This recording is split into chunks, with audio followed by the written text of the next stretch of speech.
Hi, I'm Chris with Sanderson Test Prep, and in this video we're going to do another example for L'Hopital's rule. So if you haven't yet been introduced to L'Hopital's rule, then check out one of our previous videos where we give an introduction and conceptual understanding of when and why L'Hopital's rule should be applicable.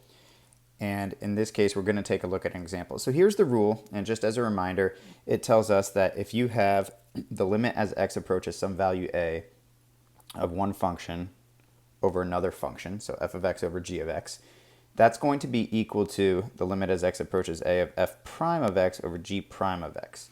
So when you have an indeterminate form, and it's something that you would not be able to come up with a value of on its own, because you get something like infinity over infinity or 0 over 0, or one of the other indeterminate forms, then you can derive the top function and bottom function separately, and oftentimes that's going to allow us to eliminate the indeterminate form and come up with an actual value for our limit. So let's check out an example of that here. And in this case, we have the limit as x approaches infinity of 2x squared minus 5x over 7 minus 4x squared. So first, let's see if we could answer this by some other method without having to use L'Hopital's rule.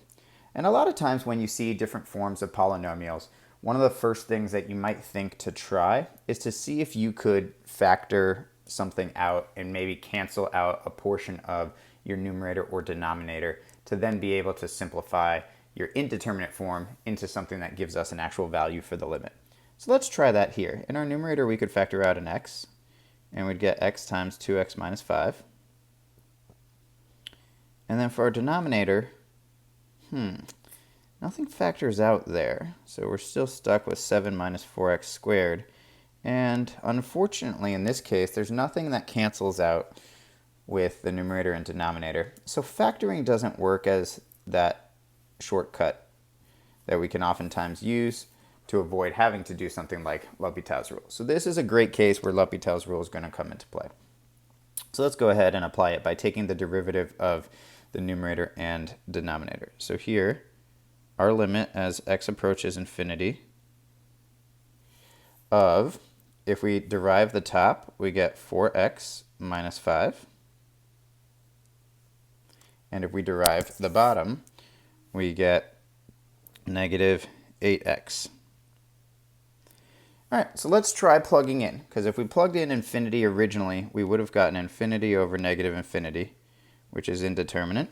So let's see how we did here with applying L'Hopital's rule. If we try this, we would get infinity over negative infinity. That didn't seem to do anything. So does that mean that L'Hopital's rule is a lost cause on this question? No, it doesn't. So with L'Hopital's rule, remember, you can always continue to apply it by taking another derivative and see if that will eliminate your indeterminate form. So let's try doing that same process one more time. Let's take the limit as x approaches infinity. If we now derive our numerator and denominator, we get 4 over negative 8. Then this can reduce to negative 1/2, and now we have an actual value. So although we didn't like the indeterminate form in the original function, and we didn't like the indeterminate form that we arrived at after applying L'Hopital's rule once, always keep in mind that you can apply L'Hopital's rule a second time, a third time, however many times you need to in order to arrive at a constant. And in this case, we're able to arrive at the constant of negative 1/2 for this limit, which would be very difficult for us to find a value of either graphically or by trying to factor. So L'Hopital's rule helps us solve this question relatively quickly and easily, and allows us to arrive at that constant value and avoid the negative infinity over infinity indeterminate form that we saw originally. For more, please check out our other videos, and thanks for watching.